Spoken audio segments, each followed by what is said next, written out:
Welcome to the Craig Kenneth Show. Hi, I'm Coach Victoria. I'm Coach Craig Kenneth, and today we have a caller in his early 50s that is going to be talking about the struggles he's having transitioning from meeting people, which he seems to be doing well at, to getting into long-term relationships with new people. Right. So we have someone with a lot of charisma that might have some trouble with maintaining relationships. So we're going to see what that's like for him. So our caller today, we're going to call him Sal. He's in his early 50s. Now, Sal does really good with the early stages of dating. When he's meeting women, he's a bit of a playboy, but then he struggles to make his long-term relationships last. And that can be tricky. You can be really great at attracting people, at being charismatic and having those initial conversations that get someone's attention. However, maintaining that relationship can be a whole other ballgame. Absolutely. Sal, can you hear us? Oh, yes. Hi. Hi, guys. I can hear you. Welcome to the show. We're happy to have you on. I'm glad to be here.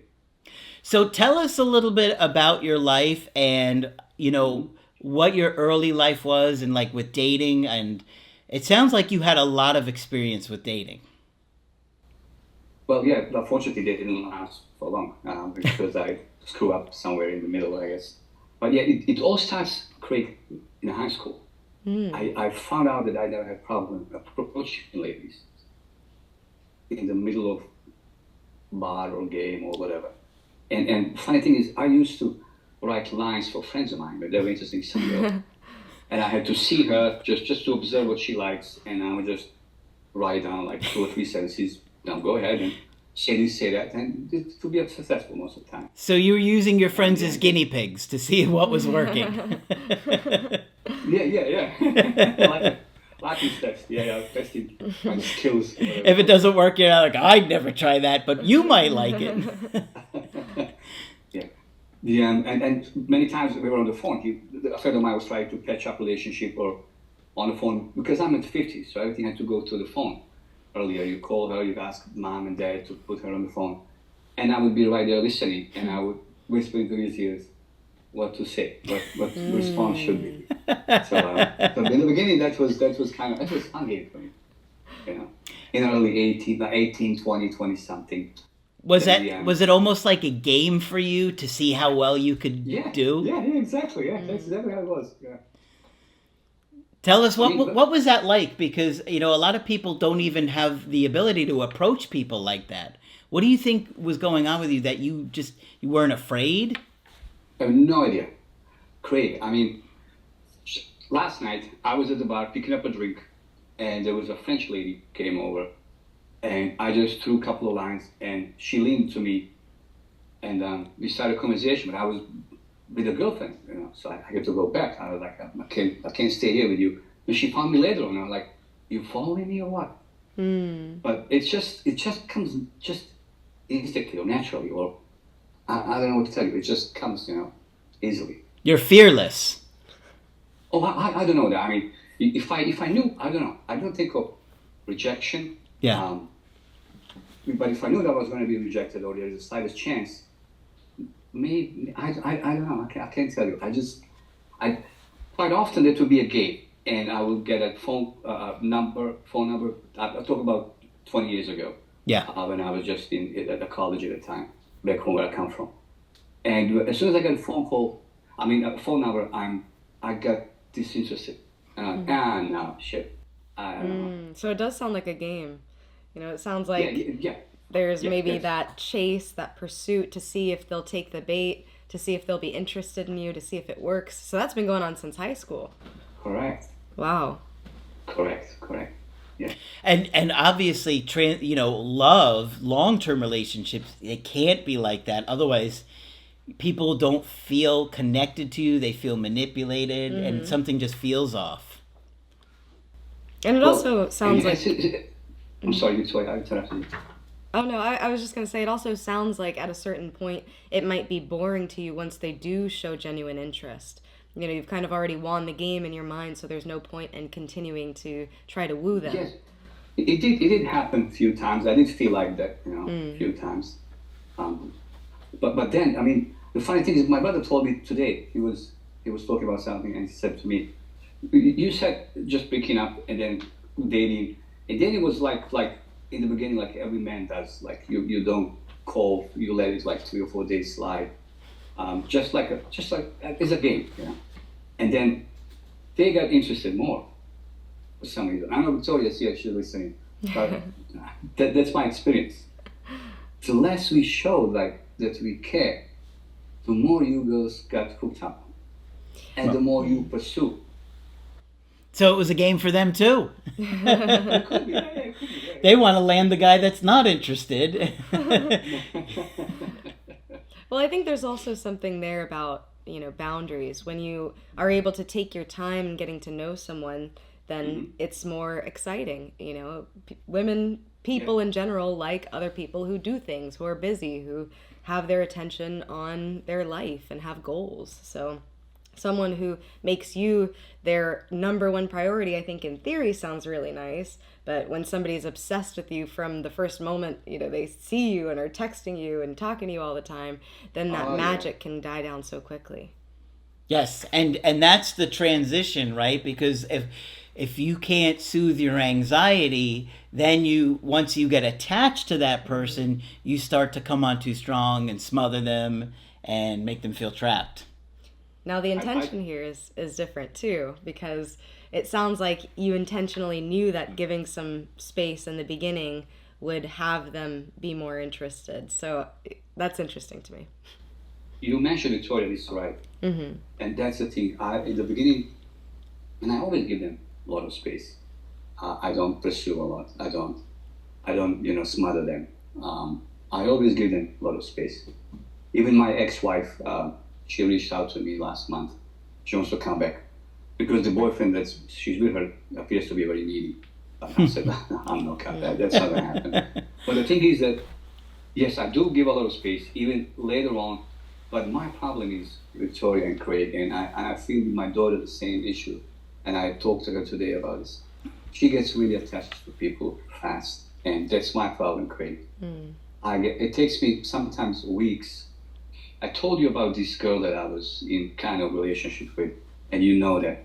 Yeah. So we exchanged 450 messages within 2.5 months. Wow, that's quite a few. On the third month, we exchanged. And he counted those by hand.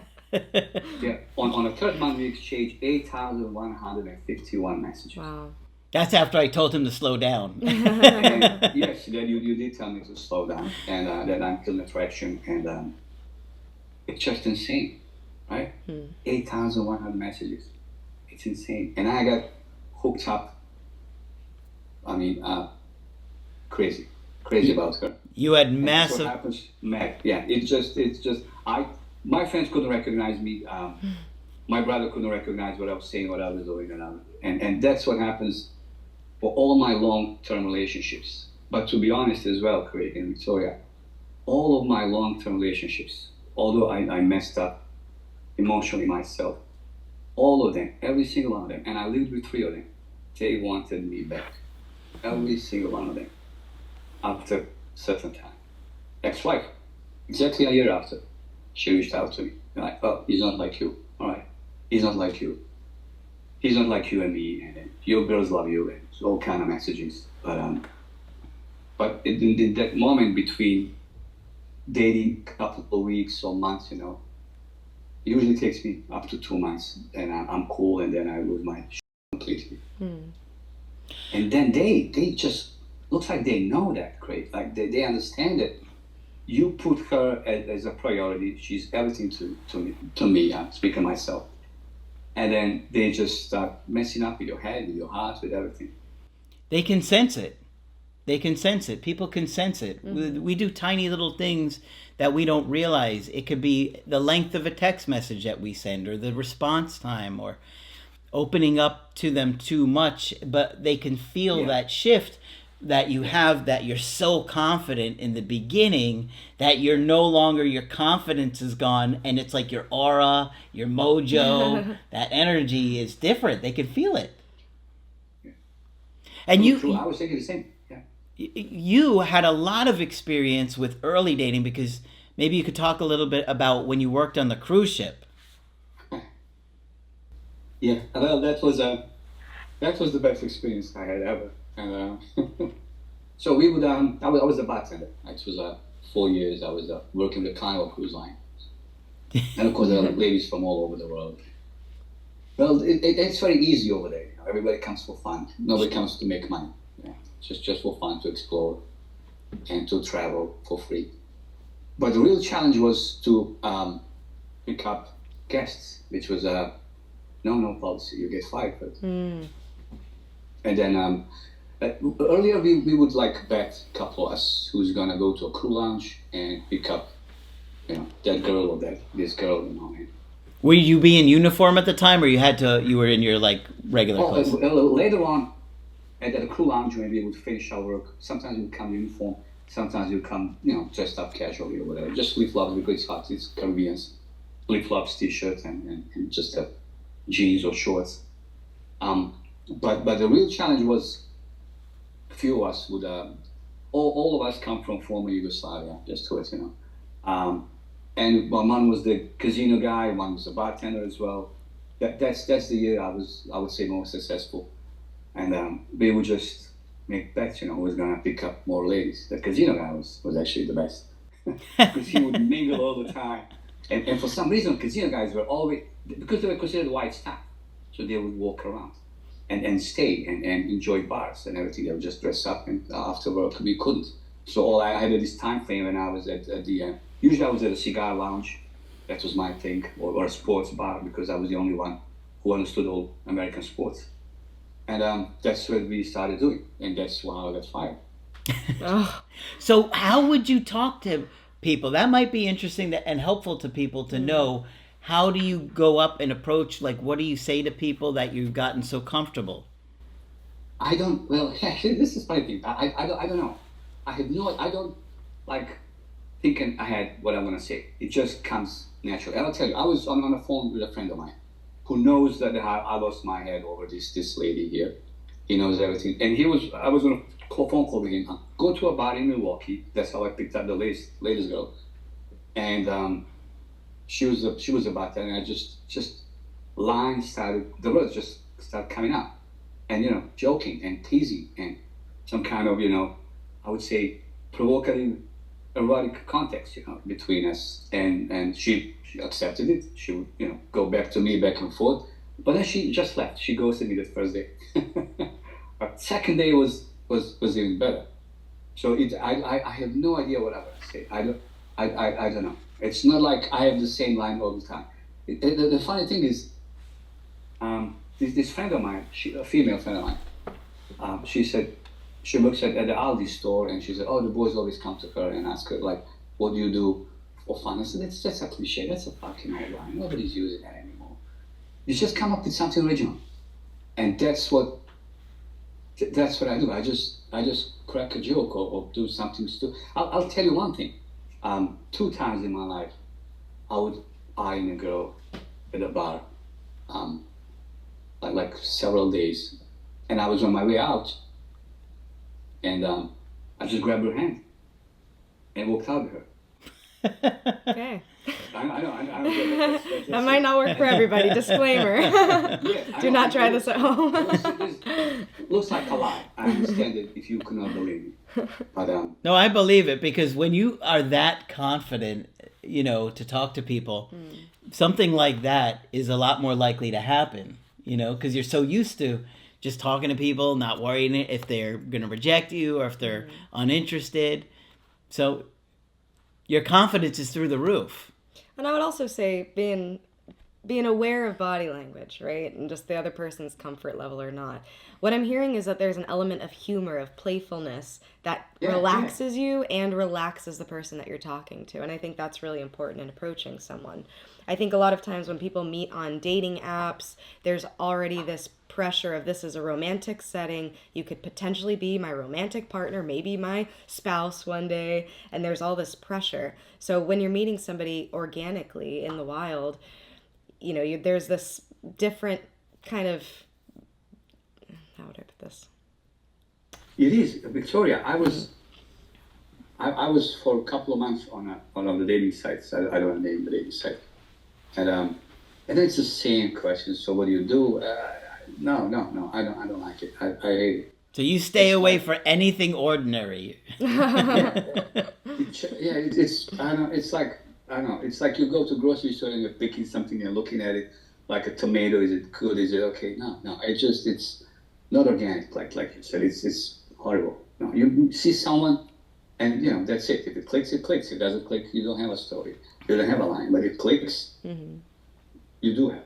Now, I'm curious because we had also talked about the struggle with turning some of these maybe interactions, some of these connections into longer term ones. Now, you've had longer term relationships. Would you Yes, mind yes, I did. sharing a little bit about those and how you were able to maintain those? Yeah. I That lived. was a tough I think one. there was a big sigh. Yeah. I lived with two ladies before. At With the two same women. time, or? Yeah. That's why he sighed. Yeah. And one of them just was too jealous and just couldn't handle anymore her jealousy, and I left. But I was hurt as well because I lost mine. She was older than me. She was more experienced. I was just out of college. I was a teacher. She was a teacher, older, 6, 7 years older than me. Um, and then I noticed that she was playing with me at some point because she knew that I got hooked up completely. I was like, how do you say, hook, line, and sinker in the Yeah. United States, right? You're like, that's not your job. That's my job. That's what I do to you. I lost my, like you said, mojo and lost my completely. I was lost. That relationship almost killed me. And she sensed it. Like I said before, all of them would sense that you would put her on first base. You would skip to go out with your buddies to a soccer game or play pool, snooker, whatever you call it, or darts. And you would do it often just to make her happy because she would, throw tantrums and just, all you think about your friends. And no, I don't care about you. I do want to stay with you. But then you want to prove yourself. And the more you prove yourself, the more you get, screwed. And that's that. I mean, I'm 51. That's my experience. I may be wrong. Victoria may think completely differently, or as a lady, as a woman. But that's my experience, man. I think it can be difficult because if you date somebody who you know is really charismatic and maybe they even picked you up in a really charismatic, charming kind of way, dating them long term and having that trust in them for them to go out in places where they could also interact with other people organically, there might be that seed of doubt. Yeah, that followed me all night. Well, I'm sure because you give off this aura of confidence and you're relaxed and you're funny. And so these women are naturally gravitating towards you thinking, hey, we can hang out and have a good time. Maybe not thinking it's going to go anywhere, but then they get hooked, right? And then all of a sudden the dynamic changes, right? But I never cheated. I never cheated on my woman, ever. Or all girlfriend I had, ever. Did have opportunities, of course. My wife, million times. But my ex-wife. But I never cheated. That was a no-no to me, ever. So you were married for a long time. So after you came out into the dating world, it must have been weird in a lot of ways because you're like, I could have hooked up with all these women all these years. I didn't. And now I'm like out and I'm a free man. I could talk to anybody again. And it must have been overwhelming. Yeah, I was married for 18 years. And then I didn't know, I didn't think I was going to date again because my focus is on my daughter, absolutely. And then I met this woman that I lost my cool completely. She started showing. She would clean my apartment before I even moved in. She would bring me food. Like, for example, she did 3 days ago. She's ghosting me. And then she would come in she has a key to my apartment. She would buy groceries. She would make 5 different meals and put in a freezer. She would get me these candies I like, get my mail, my Amazon, and everything. And she would just ghost me. Why? Last night when I was having fun with this lady from Milwaukee that came down, she would make crepes, a full plate of crepes with Nutella and everything, and she would leave it because she would text me and call me, and I don't respond anymore. After our conversation, I'm not the guy that calls her first, texts her first. I just kind of I lost this thing, I would say, the coolness and how to talk to someone, how to approach them, especially because I lost this one completely. Yeah. And then I found myself in Chicago, and it just started off again, like after so many months, just one after another. And I started building them. And just to let you know, I was in Chicago the other day again at the sunglass shop, and the lady gave me the phone up. So I kind of, it's coming back. His mojo's slowly coming back. But what did it look like when you lost your mojo? What happened to you? What were you doing that all of a sudden now you felt almost out of control, I guess? Yeah. It was I was totally, all my friends that know me, like that saw me, they were like, you were never like this. I lost cool. I lost control of myself. I was struggling. I was miserable. I was completely miserable because I was trying to rebuild my fantasy that I took over all our debts and cars and everything else. So I was struggling with that. I was struggling to see my daughter, and then on top of it, my emotional life was just messed up. And I fell in love with a girl that just showed me a little bit of attention, of emotions, and I lost my shit completely. And I was so pissed at myself. Oh my! And I couldn't sleep without sleeping pills. I would take like 2 sleeping pills a night. Wow. And so you were just constantly ruminating over things, thinking about her. Yeah.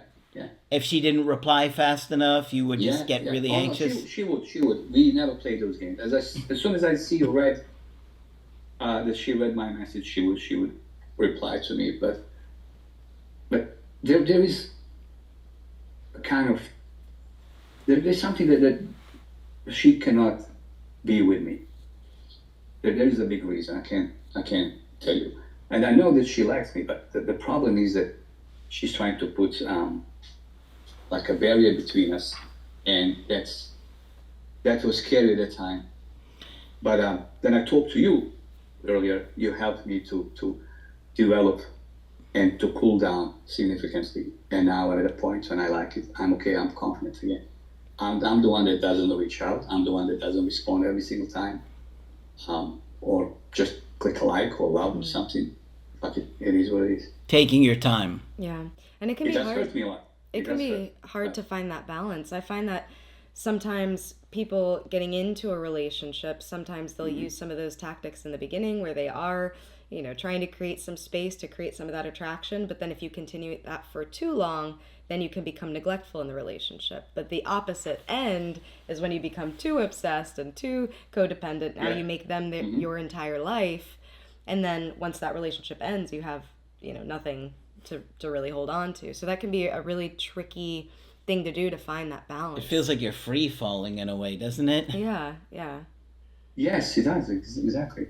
Like free falling. That's the Tom Petty song, free. That's the song I would listen a lot of the time, just free falling. Yeah. Yeah, but when you think about it, because you're always in this state of anxiety, and it's like, what do I do? And you just feel like you're constantly going through this anxious motion of falling, right? Mm-hmm.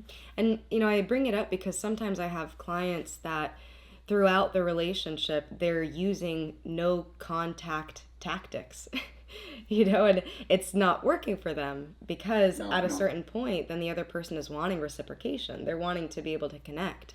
And so I could see how throughout the relationship, then those things that served you in the beginning might not be as helpful. Yeah, it feels like a continual balancing act where you have to figure out, enough where the person feels cared about, but not too overwhelmed that they're being smothered, or, people do like a little bit of a challenge in a relationship too. Yeah. It can be hard in the beginning when you have this mentality where you're confident, you feel like you have nothing to lose, you just put yourself out there. But once you're attached to somebody, then you feel like you have something to lose. So you behave completely differently. And that's what happened with you, right? You got attached to this new woman right away. Yeah. But I want to just back up Victoria. She said, no contact for no contact doesn't work unless you really mean it, unless you really work on yourself, unless you set priorities and goals differently. So you have your mind occupied and think about something else. Absolutely. Then when you don't respond and when the other side gets upset with you, you're like, whatever.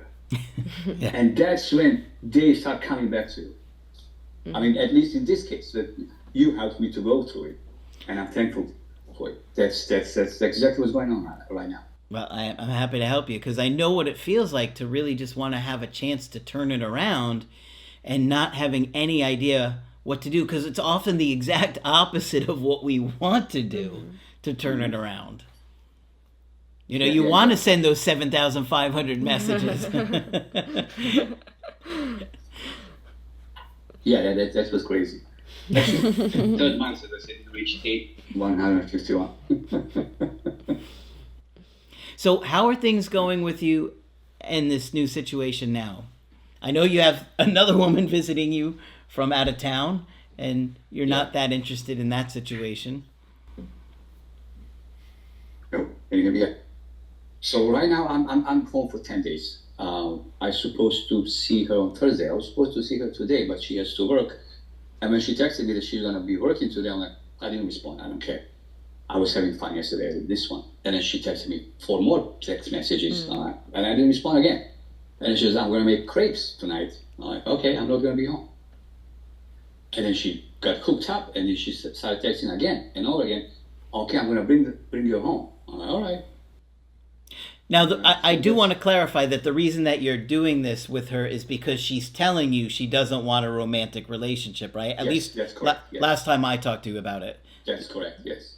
But then at the same time, there is some romance going on. I do. I mean, she's still investing lots of time and energy. I mean, who cooks 5 meals and brings you in the freezer when you come home? Because I don't cook. I'm terrible. Who does it?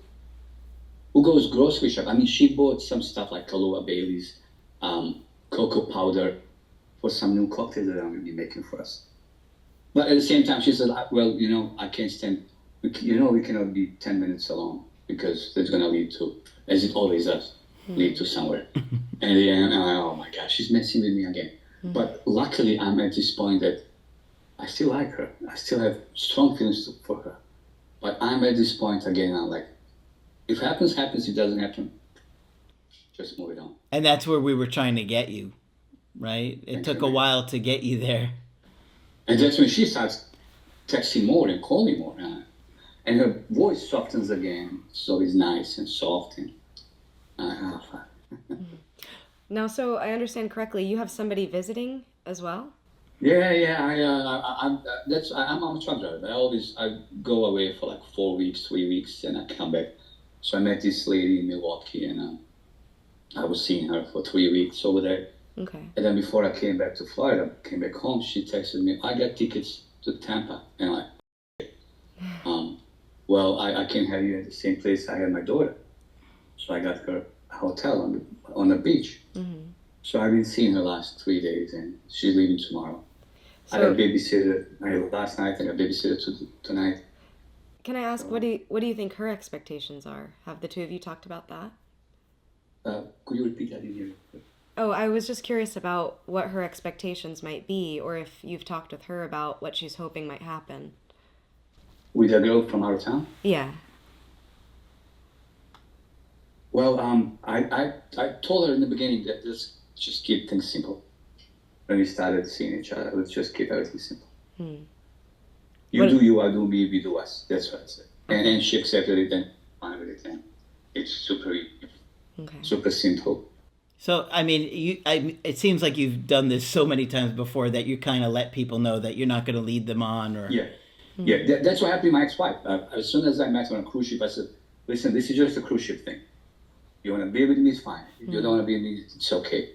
It's just a cruise ship thing. And then you ended up marrying her? Did you say that was with your ex-wife? Yeah, when I met her, that's what I told her. But the things were so nice, that I said, well, here's the thing.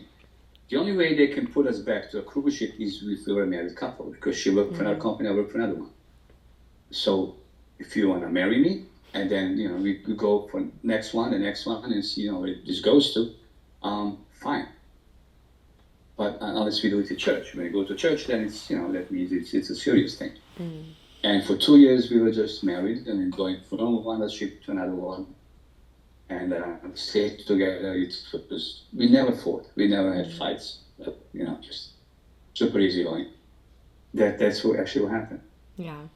That's how I met my ex-wife. Having that level, When I got married. having that level of confidence where you're not where you can say I'm interested, but if you're not, okay, I get it, and then you don't make a big deal about it. It's very attractive to people. A lot of times, a big mistake that I see guys do is that if they're interested in a woman and she says no or she's not interested, he gets really angry. He starts insulting her. You know, oh, you're ugly, you're this, you're that, and the reality is that she's just proven to you why you wouldn't be a good partner to date.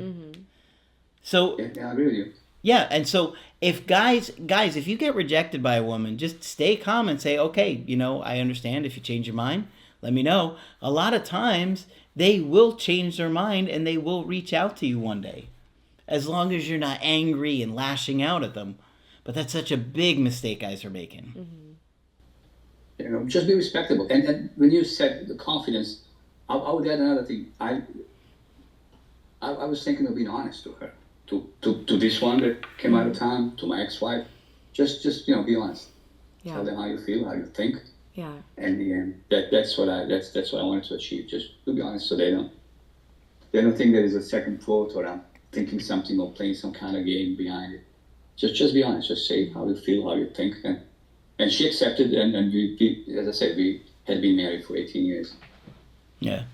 Now, in the situation that you're at now, how are you feeling about things? Is that going better for you? Are you feeling more in control of yourself and not so overwhelmed by these mixed messages that she's giving you, cooking you 5 meals and then says, I can't be with you?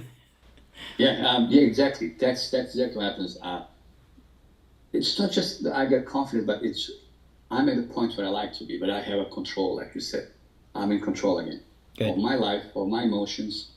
I was able to stabilize them, not to rush. I still feel anxiety, but what I do is I just calm down and breathe. Like I read a lot of philosophy. It's at a college I was reading a lot of philosophy, Seneca, Marcus Aurelius, meditations, and that's why I try to calm down, and always helps. I don't take sleeping pills anymore, but when I do feel anxiety, I just start deep breathing and calm down, and it always helps. That's But great. it took me a while, as you know. It took me a while. Yeah. And it does help that you're able to attract another woman, especially age 51. Yeah, absolutely. Now, you had mentioned briefly that there was a reason that she said that she couldn't date you. You don't have to share it if you don't want to. Mm-hmm. But do you it's a very tricky one. Do you, and I think I know what it is. Do you think that it's something that she could change her mind about? Yes. I deeply think she could change mine. Because at the beginning she was not able to accept any of that. We would never talk about it. But then she would talk more openly, and anytime we would make out, she would talk about it. First she would say like nothing happened, like it was just you, it wasn't me. Then she would say, yeah, it was I returned back a kiss and everything else, what happens. So she opened up a little bit more, and the funny thing is, and it actually hurts me, like the more I'm cool, the more she reaches out and the more she opens up. And I'm like, why the fuck do you have to play this game with me? Why can't you just say it out loud? Just say what you feel. Because she would talk to me like 3 days, call me every single day, would talk for 2 hours, and then the 4th day she doesn't text. Or like she was supposed to bring dinner to us on Sunday. She said, I don't feel well, I'll go straight home. I said, okay, go straight home. But I knew that she was going to stop by and just to say hello and give me a hug. And she did. And why do you do this? Well, I don't have to go this way. I don't think for her it's a game. Maybe there is some element that going on for her, but I think more it's like she's probably got an avoidant attachment style, and when she feels the space from you, she comes back. Well, she might also be processing during that space. You know, there is like this barrier, we don't know what it is, to dating you. So it might be this back and forth of, I don't know if I want to do this, but then I also miss him, but then we also have this connection, but then there's this thing that's preventing us from being together. So it's probably a lot of back and forth. And at a certain point, I think at the core of it, you're going to have to make a decision. This can only go on for so long. It sounds like, you're still being romantically involved with other people, which if you and this woman that we're talking about now were to repair things, it might make things messier in the long term. So I know we had been talking just about a pattern of being able to be charismatic and attract women and, get them hooked. But the maintenance part is the struggle here. So we have to do something different than what we have been doing. Yeah, that could be true. That's probably true that I do have this cool and everything else, and then I lose it, or I get just carried away and just too much, and I take the relationships for granted. And then I look, and I don't have it. And I also wonder, this is me challenging you a little bit, but I also wonder if you didn't have this woman coming to meet you, if you felt like you maybe didn't have to rely on your mojo and captivating women and getting that kind of attention and validation, if you would be able to keep your cool without all of that. Because that's the real challenge. What can you do when your phone is dry? What do you do when things are completely silent and you have to entertain yourself, right? That's the real challenge. Oh, now I know exactly what I need to do. But it does make it a lot easier. Let's be honest. It does. You figure out at age 50. Yeah. Too late, buddy. Too late. Yeah, it can be a struggle. So. And I do want to say this. I'm not going to say what the issue is that this woman doesn't want to date him, but to me, it's more of an excuse. It's not a real valid reason. For me, it seems like something that an avoidant is doing as an excuse not to get too close to somebody. I think I know what the reason is, if it is what we talked about. So I think that if you continue to keep those messages to under 7,500, you could probably turn this around. But no, I mean, look, she's cooking for you. She's doing nice things for you. She clearly cares about you. And if she continues to feel a strong connection with you, that barrier to being with you, I think, could be something that's overcome. Right. If she's continuing to be in your orbit, if she's still trying to get to know you, build that connection, then, things might change later on. However, at a certain point, you might have to make a decision. So something to consider. You can't be, held on a thread forever either. But I think you've done a really good job since when we initially talked, and you've had a lot more emotional self-control. You've been a lot more confident, and, you're doing much better. And just try to keep implementing the skills and emotional self-control and understanding that if she's avoidant, which I think she probably is a fearful avoidant, that she may be different than other people that you've been in a long-term relationship, and that she probably has a lot of different needs than you may be used to. Right, and think about what you want. I know we have talked about the word priority quite a bit here, and maybe she doesn't have to be your number one priority all of the time, right? But somebody who's able to manage different goals in their life, to be able to take care of themselves, to be able to take care of their family. I know you have a daughter that's really important to you. Being able to take all of those things and have balance between them is really, really important. So Absolutely. I think that would be something that, would benefit you. Thank you.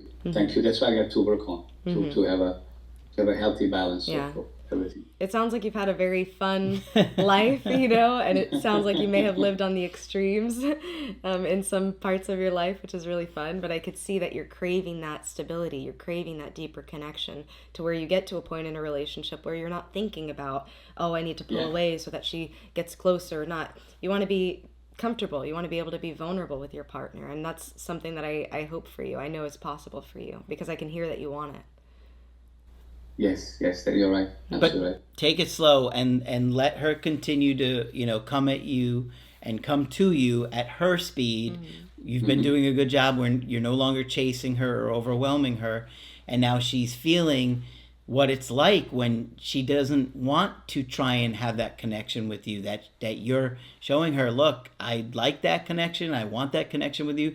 If you don't want that, I'm going to live my life, and you're not really going to have me in your life the way you want me to, because she shouldn't be able to get you where she wants you when you're not getting what you need out of the situation. It's got to be fair. Right. Yeah, you're right. Yeah, I gotta give her space. I gotta give her time at her own space, or pace to come. She was about to come at all.